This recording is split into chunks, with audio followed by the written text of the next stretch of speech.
Assalamualaikum warahmatullahi wabarakatuh. Perkenalkan, nama saya Muhammad Ilham Kurniawan, NPM B12218189. Pada kesempatan kali ini, di sini saya akan mempresentasikan tugas ujian akhir semester dalam bentuk video pada mata kuliah Pembaharuan Hukum Pidana dengan judul Perbandingan Penuntutan pada KUHP lama dan rancangan KUHP yang terbaru. Baiklah, pada pembahasan yang pertama, di sini saya akan membahas mengenai latar belakang kenapa adanya rancangan Kitab Undang-Undang Hukum Acara Pidana ini. Rancangan Kitab Undang-Undang Hukum Acara Pidana dibuat sebagai bentuk pembaruan sistem hukum acara pidana di Indonesia.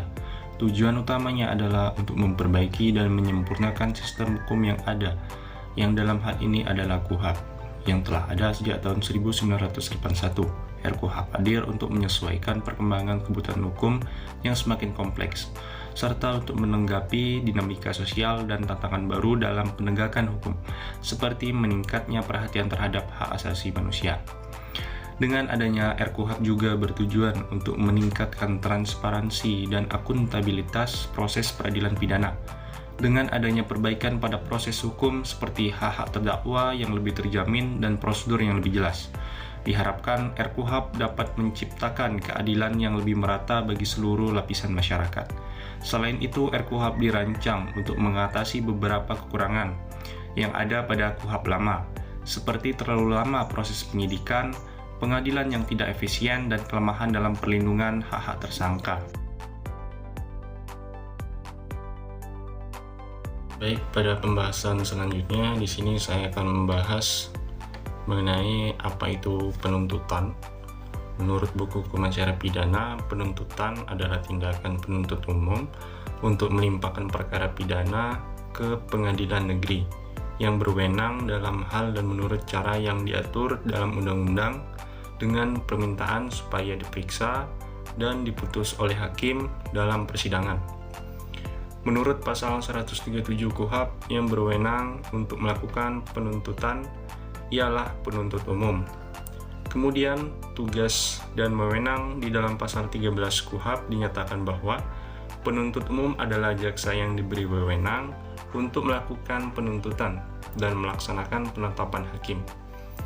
Selain itu, dalam pasal 1 Undang-Undang Pokok Kejaksaan, Undang-Undang Nomor 15 Tahun 1961 menyatakan Kejaksaan RI selanjutnya disebut kejaksaan adalah alat negara penegak hukum yang terutama bertugas sebagai penuntut umum.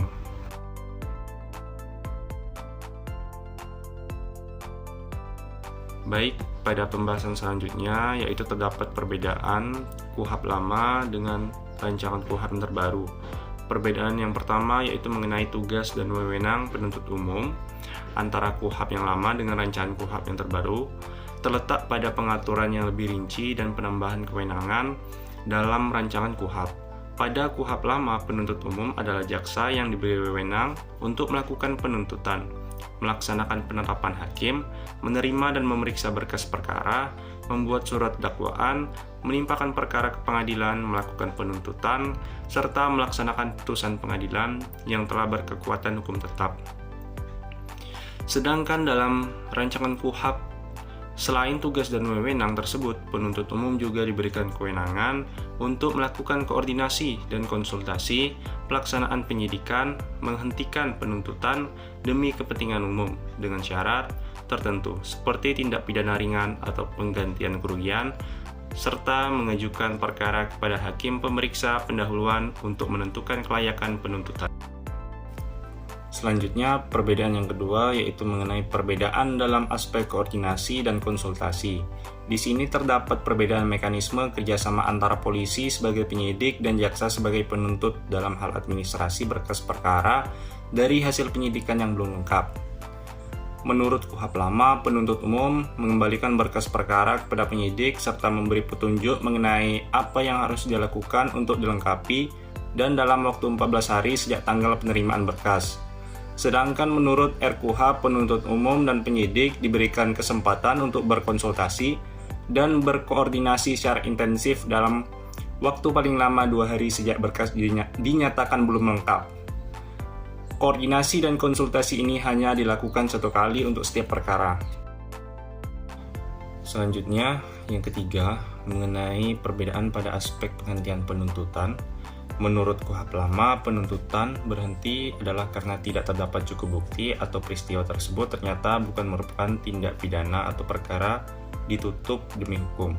Sedangkan menurut RKUHP terdapat aturan pembayaran denda maksimum yang dapat menghentikan penuntutan, dan jika tercapainya penyelesaian perkara melalui mekanisme keadilan restoratif, maka penuntutan juga dihentikan. Selanjutnya, pada pembahasan mengenai kesimpulan. Pada kesimpulannya, revisi Kitab Undang-Undang Hukum Acara Pidana adalah langkah penting yang telah lama ditunggu untuk memperbarui sistem hukum acara pidana di Indonesia. KUHP baru dirancang untuk meningkatkan perlindungan hak asasi manusia, melakukan reformasi kepolisian, mengatur tindakan paksa yang lebih baik, dan menyelaraskan dengan KUHP baru. Proses pembuatan KUHP baru harus melibatkan banyak pihak agar benar-benar sesuai dengan keinginan masyarakat dan prinsip keadilan. Sebagai negara hukum demokratis, Indonesia membutuhkan sistem peradilan yang harus menghormati proses hukum yang adil, melindungi HAM, dan memiliki sistem pengawasan yang baik. Baik, demikianlah presentasi yang dapat saya sampaikan. Saya akhiri, terima kasih. Wassalamualaikum warahmatullahi wabarakatuh.